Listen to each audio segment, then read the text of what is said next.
Disturb చేస్తుందో అనుకున్నాను. కొంచెమా? Okay.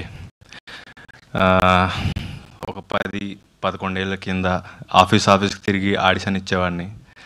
నాటకం చూసి కరుణ గారు నాకు పలాస ఇచ్చారు. ఆ ఆడిషన్ చూసే రూపాకి నన్ను పరిశ్రమలో క్యాస్ట్ చేశారు. ఈరోజు నేను ఒక మెసేజ్ కాల్ కూడా అందరికీ చేయాలి, ఓన్లీ మెసేజ్ పెడితే ఇంతమంది డైరెక్టర్స్ వచ్చారు. వెనక్కి తిరిగి చూస్తే ఎప్పుడు నేను డల్ అనిపించినప్పుడు కూడా ఇది గుర్తుపెట్టకుండా నేనేం సాధించాను అనిపించినప్పుడు ఒక మెసేజ్తో నాకు ఒక ఫ్రెండ్స్ డైరెక్టర్స్ని సంపాదించుకున్నాను గుర్తుపెట్టుకుంటా. థ్యాంక్ యూ సో మచ్ పేరు పేరున. అండ్ కొత్త ప్రొడ్యూసరు, డెబ్యూటాంట్ డైరెక్టరు, చాలామంది యాక్టర్స్ కూడా ఫస్ట్ టైం యాక్ట్ చేస్తున్నారు. వీళ్ళందరికీ సపోర్ట్ చాలా అవసరం. ఆ ప్రొడ్యూసర్ నిలబడి ఇంకో సినిమా చేయాలంటే కూడా ఈ సినిమా ఆడడం చాలా అవసరం.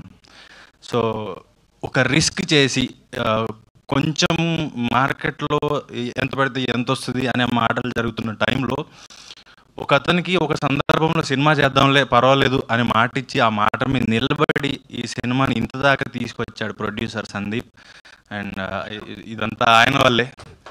అండ్ ఈ సినిమా మేము ఎప్పుడు కూడా షూట్ చేసిన ఫీలింగ్ రాలా. అరకు వెళ్ళాము, 70-80 మంది అందరు కలిపి వెళ్ళిపోయాము, వంట చేసుకున్నారు, తిన్నారు, ఆడుకున్నారు, పాడుకున్నారు, సైట్ సీయింగ్కి వెళ్ళారు, షూటింగ్ అయిపోయింది, వచ్చాం.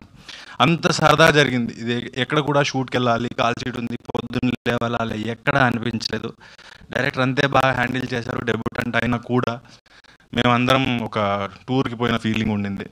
అండ్ ఈ సినిమా ఇప్పుడు ఏదైతే 7th వస్తుందో మీ అందరి సపోర్ట్తో ప్రొడ్యూసర్కి డబ్బులు వస్తే ఆయన ఇండస్ట్రీలో నిలబడి ఇంకొక ప్రొడ్యూసర్గా ఆయన కంటిన్యూగా సినిమాలు చేయాలి,